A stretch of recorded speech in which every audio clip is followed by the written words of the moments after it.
my ego thought, oh my gosh, I went from 3 days a week to 1 day a week seeing patients. We're going to struggle. I have never looked at somebody that we had to let go and gone, gosh darn it, I wish we didn't let them go, right? It's that respect. It's that creating that every time you interact and mutual respect. I think it matters a lot. This is Optometrists Building Empires, and I'm your host, Ankit Patel. Each week, we'll explore the journey of practice ownership and leadership in optometry. Join us for insights and strategies from the top minds in our field.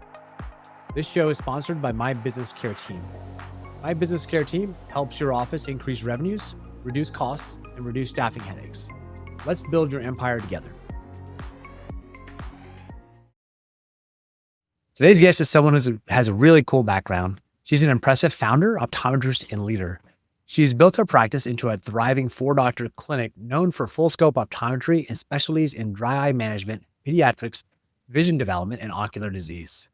She also serves as director of professional development for Vision Source and is deeply involved in professional advocacy groups through the Colorado Optometric Association. She's an optometrist and co-owner of Mountain View Vision. Please welcome Dr. Melissa Tada. Melissa, welcome. Thanks for having me.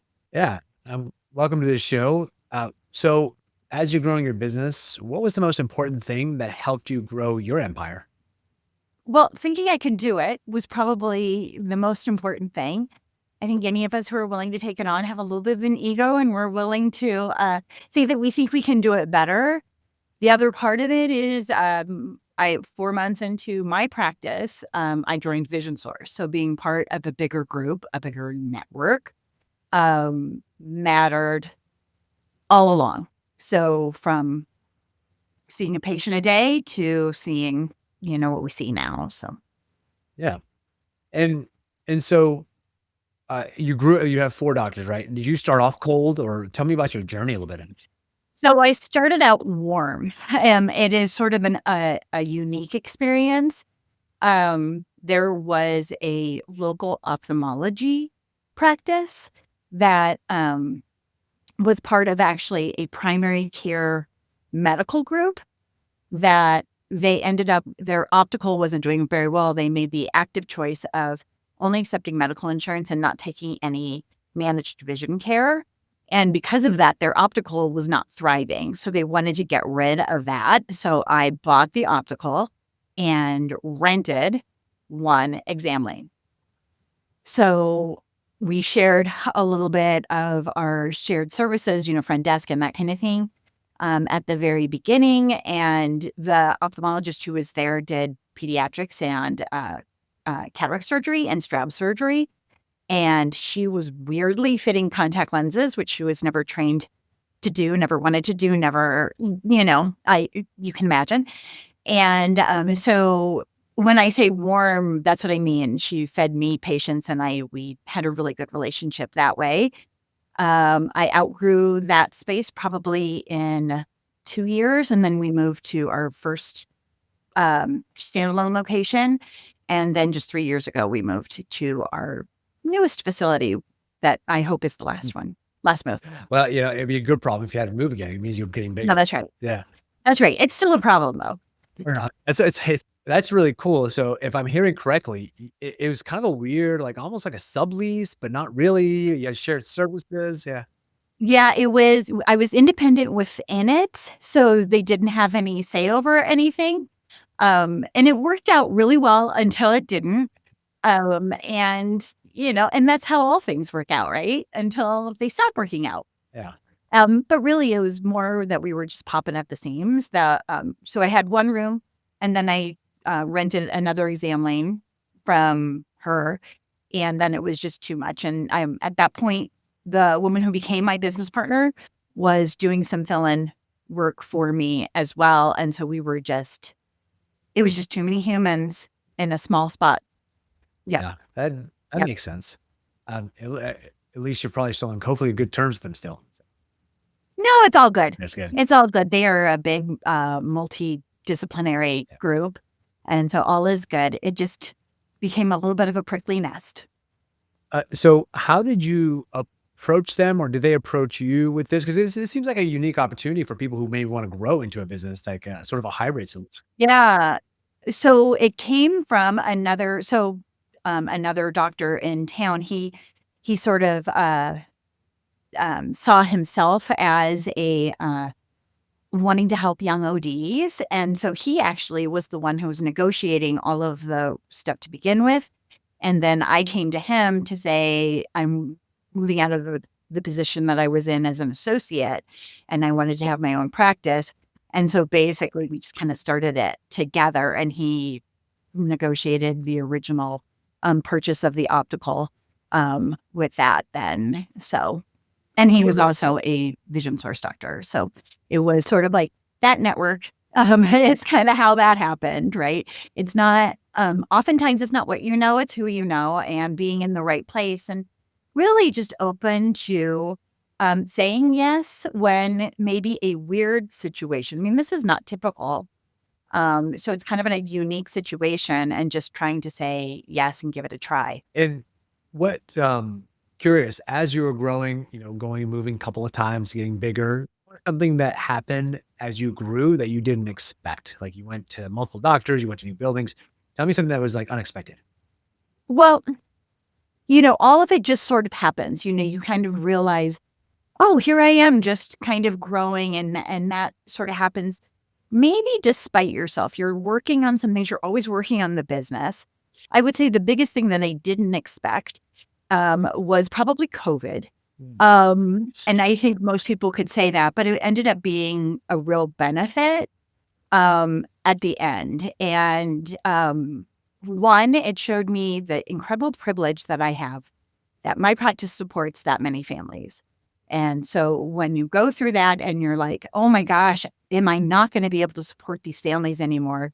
Um, you realize I was being a little flippant perhaps about, um, that that importance that I had and maybe I just didn't take it as seriously as I should, and I never question it anymore. My staff mean everything to me, and, I couldn't have grown without them, and so that it was that, but then during that shutdown in Colorado here, we had about a 6-week shutdown where we weren't able to see patients at all, and I have never worked harder on my business than in those 6 weeks, Mm. and it was, we are refining, we are setting processes, we are doing all the things that you always say that you're going to do, but patients get in the way. Patients get in the way of you running your business all the time. And it was from that created this really strong core of what my practice is now. And I don't think had I had that, it would have still gotten here, right? But it wouldn't have been with the processes in place that needed to happen. Yeah, that's pretty. I think COVID hit us all with like a ton of bricks. So, Right. I am not alone in that experience. And I'm good never experiencing it again. I think I feel pretty solid what a pandemic is like, and I don't need that again. where did the inspiration come to grow beyond? Like, because you had a successful single doctor. Like, what was the inspiration to expand beyond that? Well, really, it sort of came organically with, I'm really full. I can't take care of my patients the way I need to. I knew that it was also really important to have somebody else for me to bounce ideas off of. And so the first doctor that I brought in is my business partner now. So we own the practice together. And having that safe spot to go, I'm frustrated with our staff, or I'm frustrated with having to do payroll, and so that kind of came there. And then we both got quite busy and couldn't devote time to the practice and to patients the way we wanted to. And it all came from patient care, that core of taking care of every patient every time. So when we couldn't do that anymore in the situation that we were in, we had to grow.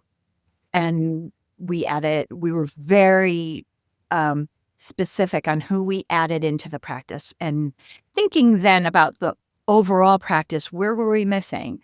I do general practice and I do a lot of dry eye. And as we get older, we become specialists in ocular disease, whether we want to be or not. Mhm. It's just how that happens with our patient base.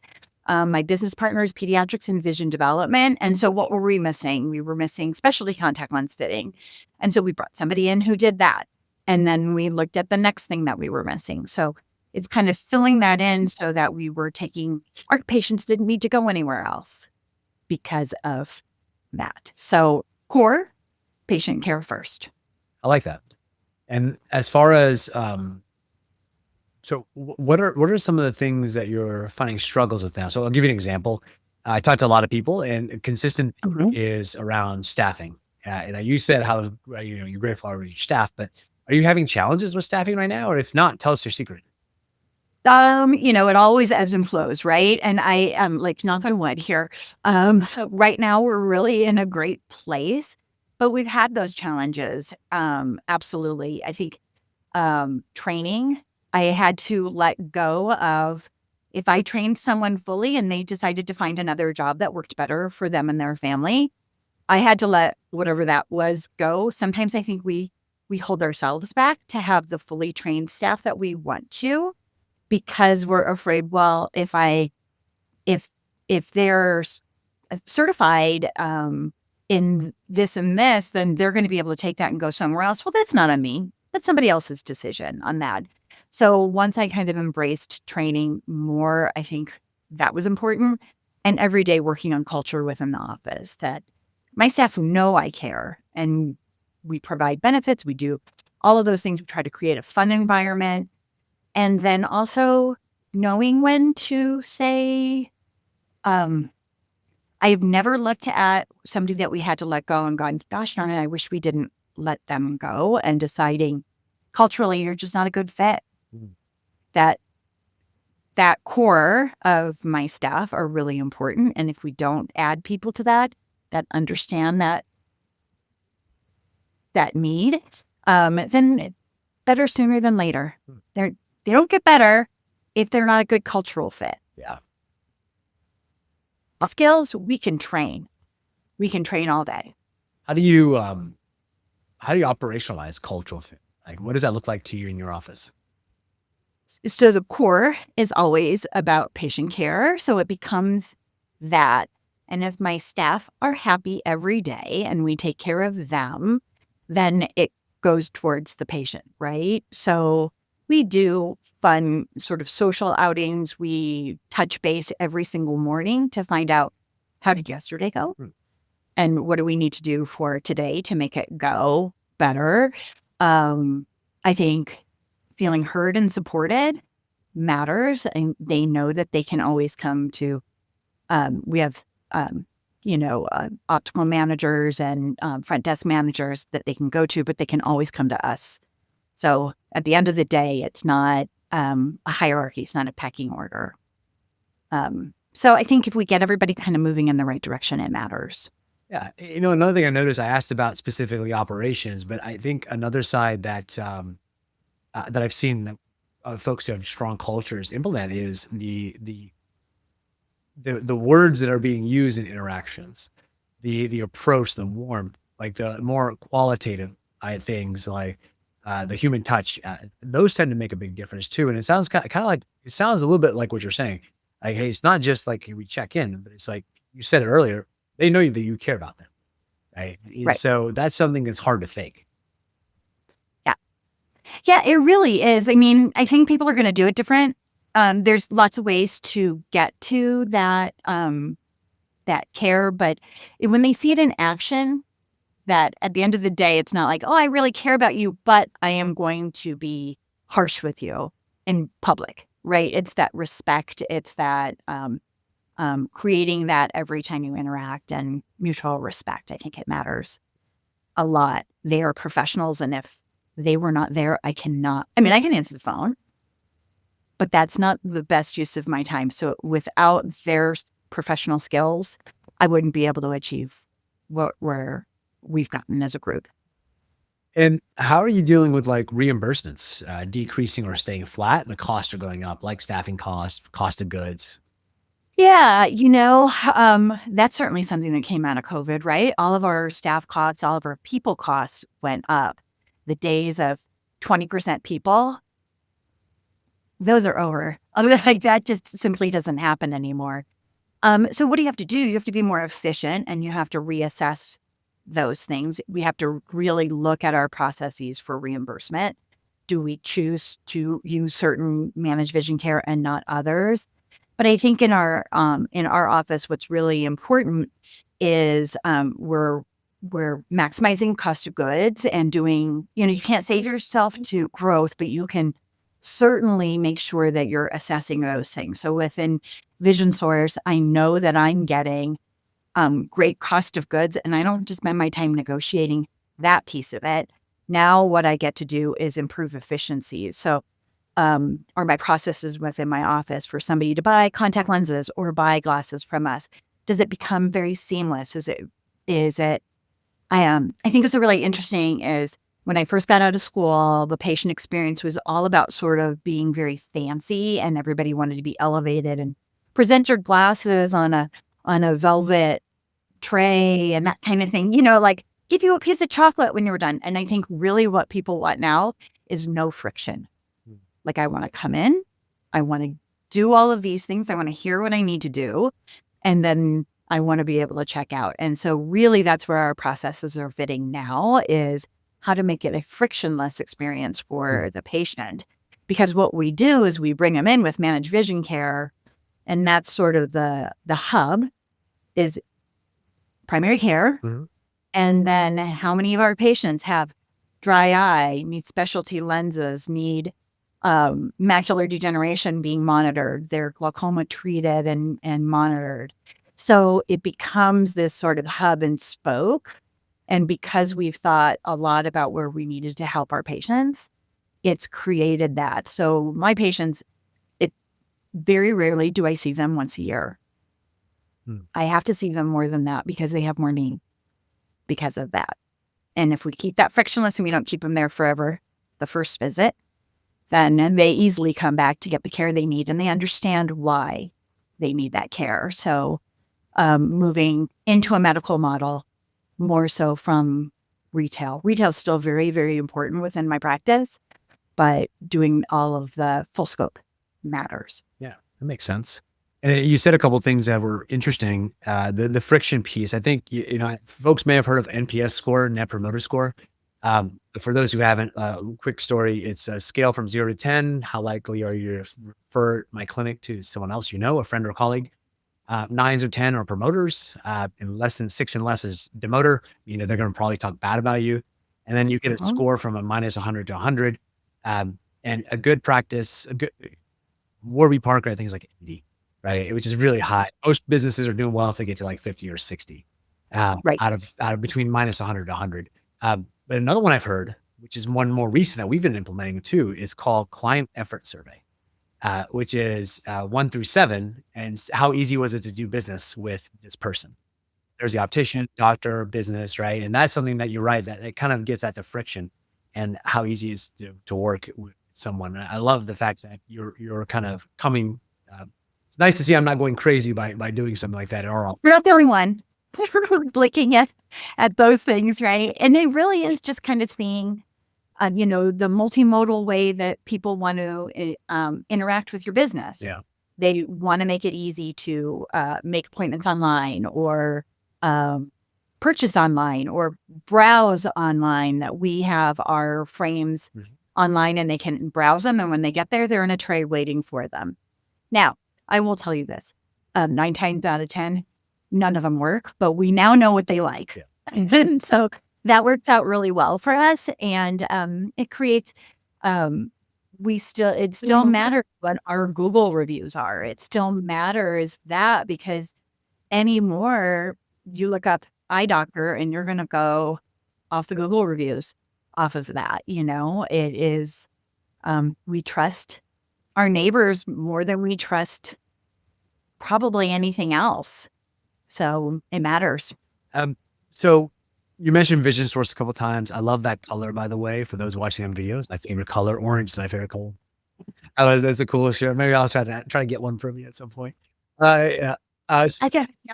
So yeah, I appreciate that. So tell me a little bit about Vision Source and how it kind of helped you through this process. Because you mentioned a couple of times having mentors, Yeah. having cost of goods.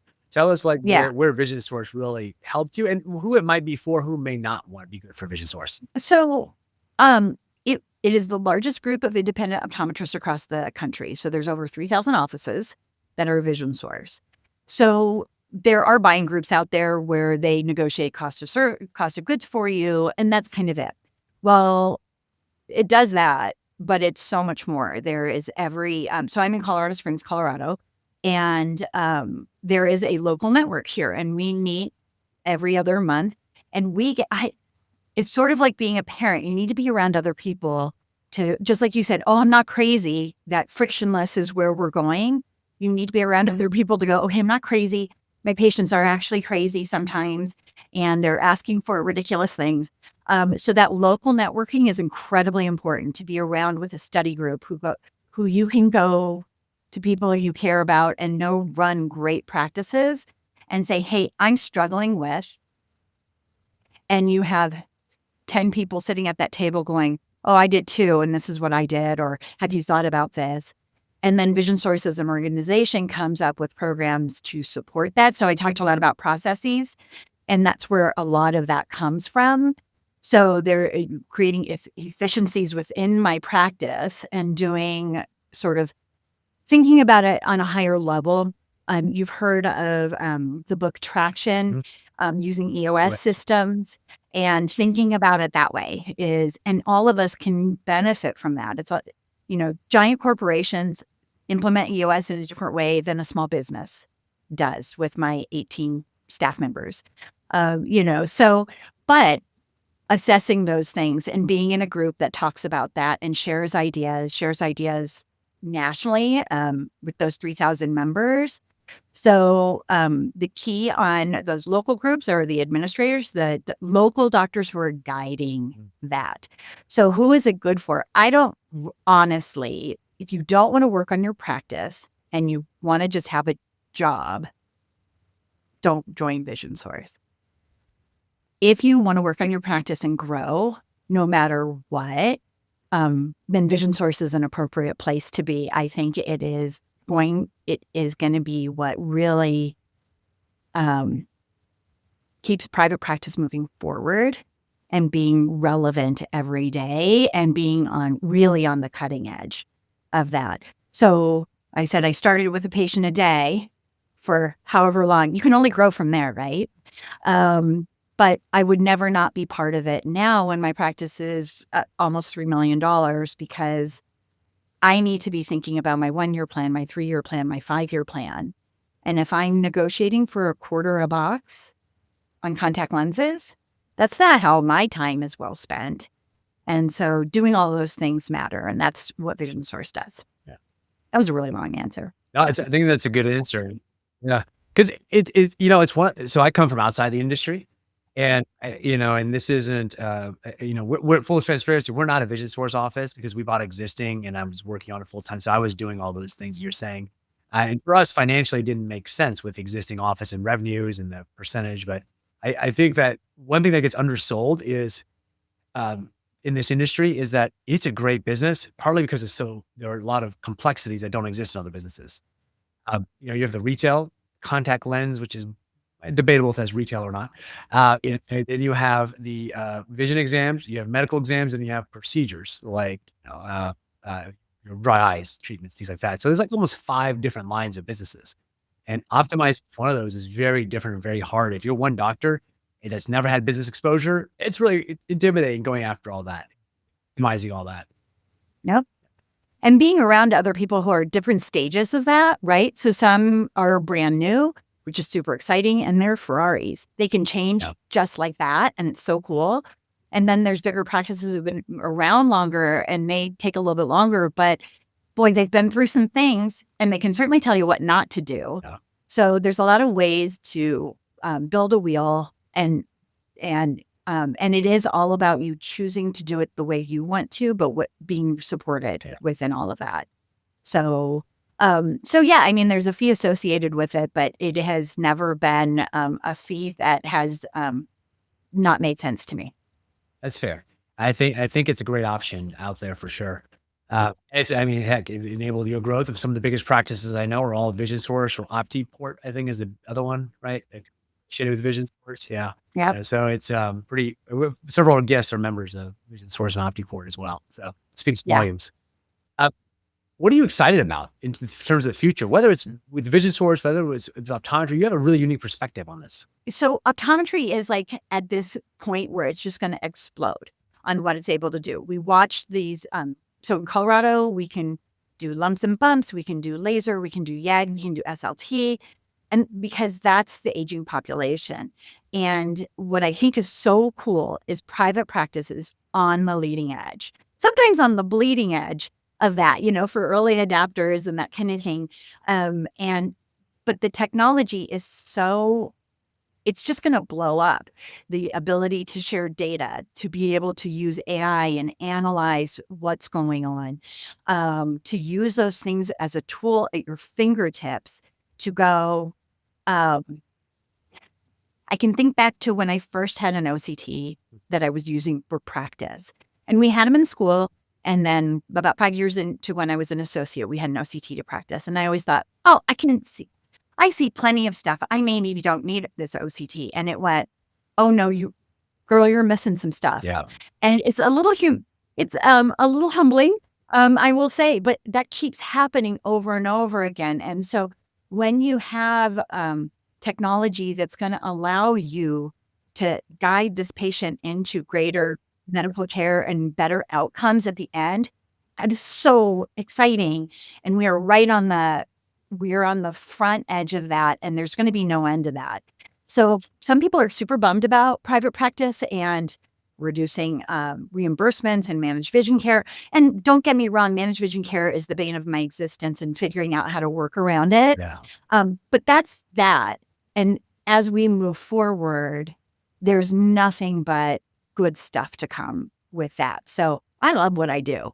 It's a gift to go in and see patients every day and just make a difference every day with them and not just flip the dials. I'm not gonna die behind the phoropter. I'm gonna take care of them more than that. That's great. That's great to hear. And it's a constant theme we keep hearing for sure. It's like with technology, the scope of practice increasing, it's an exciting time for sure. Yeah, it is. And how do you see maybe how do you so this is another question I like to ask. Greenfield, if you had to double the size of your business in the next, let's say 2 to 3, maybe you do 1, 3, 5 year goals, correct? So let's Right. say it's a 5 year vision, double your business. Maybe Mhm. that is what it is. How would you do it? Like, what would you go? Like, take us in the mind of Melissa and walk us through it. So I think in order to do that, then we need to be able to um, and we're already doing it, which is taking our leaders within our practice and training them more and giving them more of the skill set, because what we have to do is be able to amplify what we're doing. And one person can't do it. We can be the visionary, but you need to, what's the word I'm looking for? We need to be able to make it bigger. It needs to scale. And so if I'm going to build my practice, I have to make it scalable and repeat those processes. So the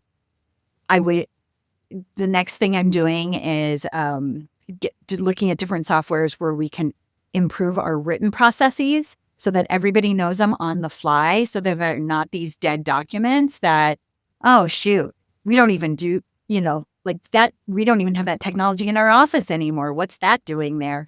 But that we can continually upgrade things as we're going along and bringing everyone with us. It's really important to build that within our practice itself. But that's where that scalability comes from. Because so I'm a director of professional development with Vision Source. I basically run the administrators.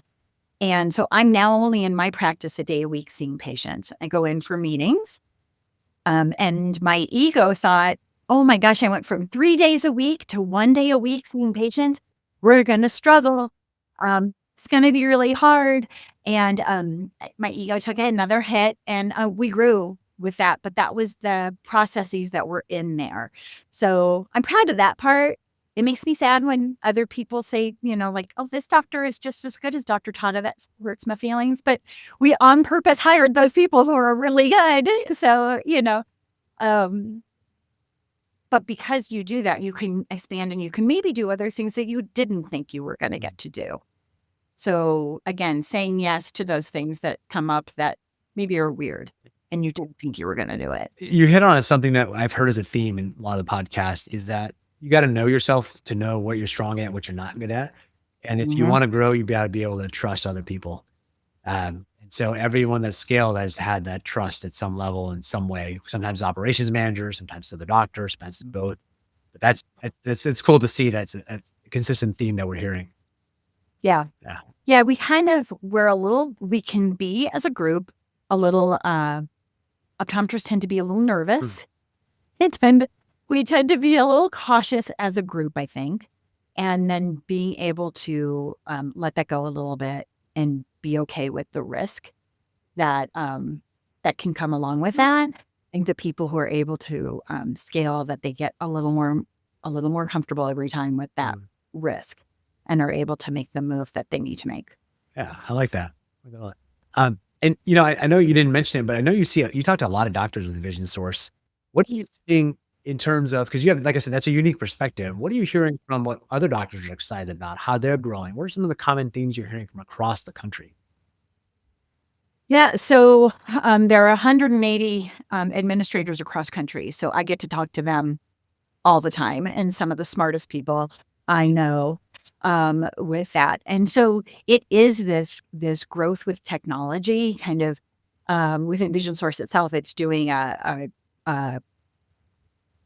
a meeting across country called the Gateway Tour, and it's about implementing AI, Mm. starting to get your head around it. What can you do right now in your practice to utilize it to just figure out how to use it? How do you train it as it's an assistant just the same way a person is, and it has to understand you the same way, and it makes mistakes just the same way or hallucinates just the same way. So there's that component of it, but then there's the getting rid of the fear of that and being open to where that might come from. So I think across the board, we see people getting excited about the technology.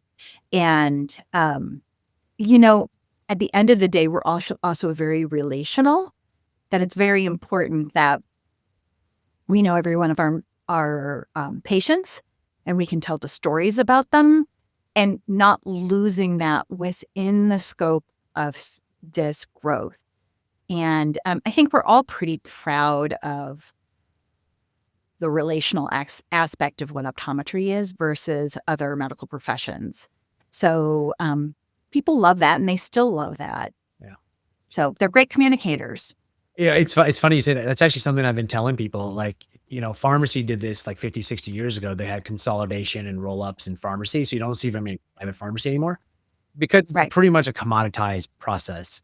right. Optometry is a little different because there's that service component. People care about the relationship they have with it. In fact, growing up, the first relationship I remember with a doctor was my optometrist, Dr. Smart, when I was growing up in Tennessee.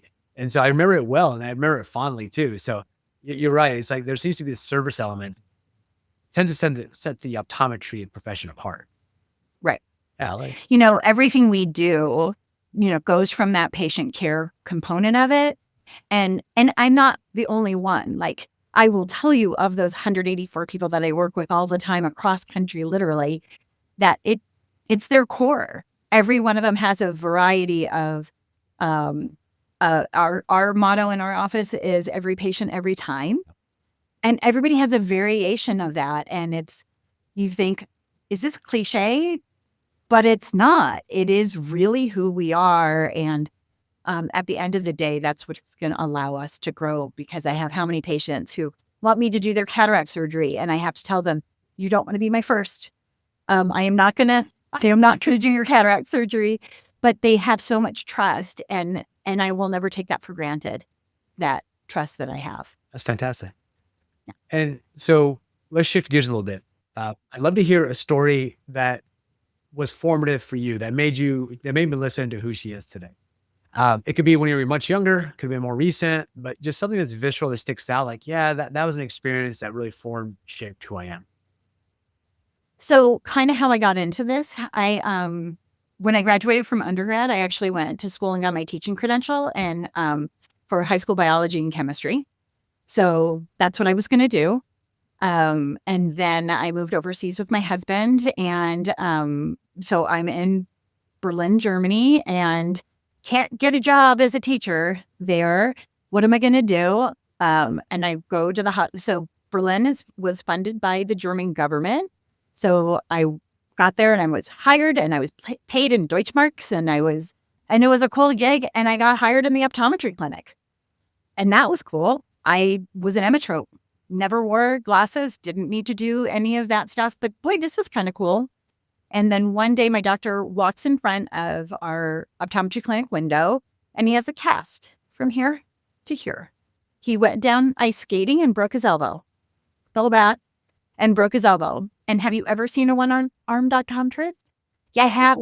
And there's a reason why you have it. You don't need that other arm. And so basically, I was his right hand. I scribed for him. I flipped the dials for him. Ooh. To this day, I would tell you Joe Moranto is probably the best clinician ever because I held the 78 diopter lens for him behind the slit lamp and he saw anything. If you've ever held your own lens when you were learning and going, I can't line everything up, you can't get a view, to have somebody else do that for you and see Shaking anything. hands too, right? Yeah. Yeah. Wow. Yeah. So it was from that I went, well, this is very cool. And I went home and said to my husband, what do you think about me going back to school? So it is from that. So it's a really circuitous route that I took, but I would be nothing without that. I love it. Oh, well, it sounds like if you're going to be a biology teacher, it sounds like you already had a lot of the prereqs, which was also. Oh, yeah. Yeah. I mean, it was always interesting, right? It was always kind of that I was in science the whole time, but it was sort of like, wow, this is super cool. And they practiced full scope as much as you could have then because Berlin didn't have ophthalmology up there. So they cared for all of the retirees who had glaucoma. And so from my first exposure to optometry, it was always full scope optometry. That's a really cool story. I like that. Yeah, I mean, a really cool story.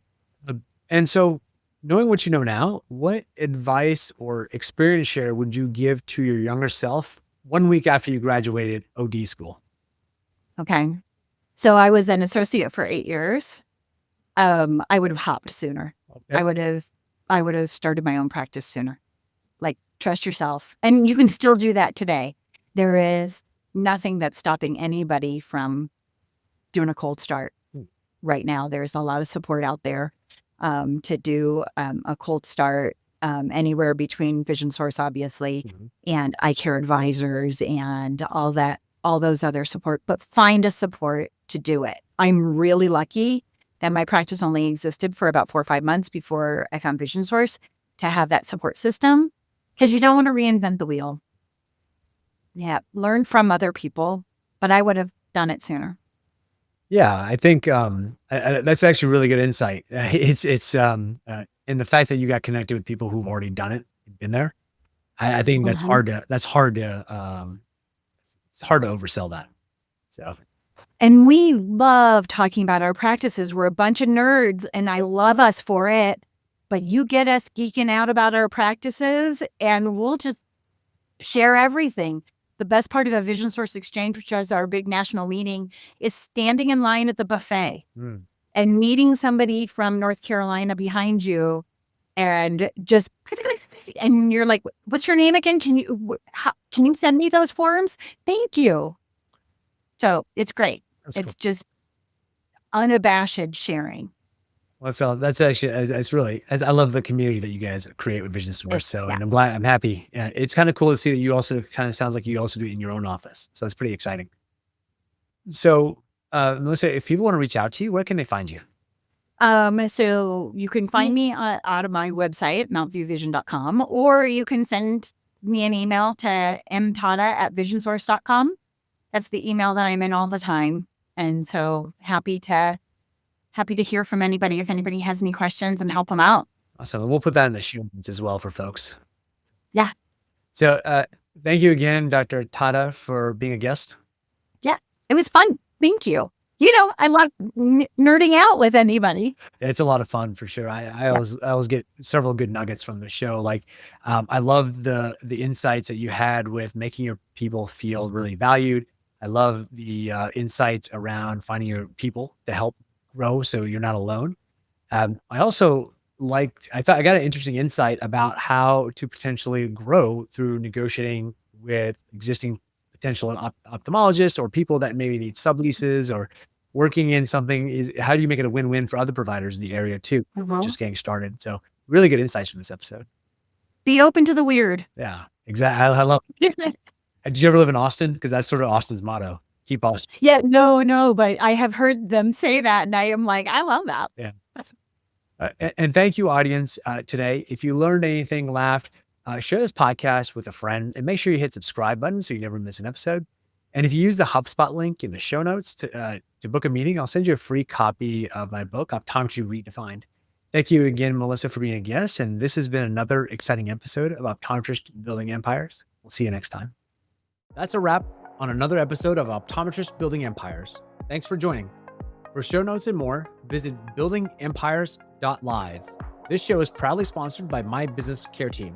My Business Care Team was born out of staffing challenges my wife and I faced together, managing multiple optometry locations. We refined our approach at Classic Vision Care and now offer our expertise to others. If you're experiencing challenges with staffing and you'd like to set up a discovery call, we'd be happy to help you and connect you with the right resources. We'll see you next time.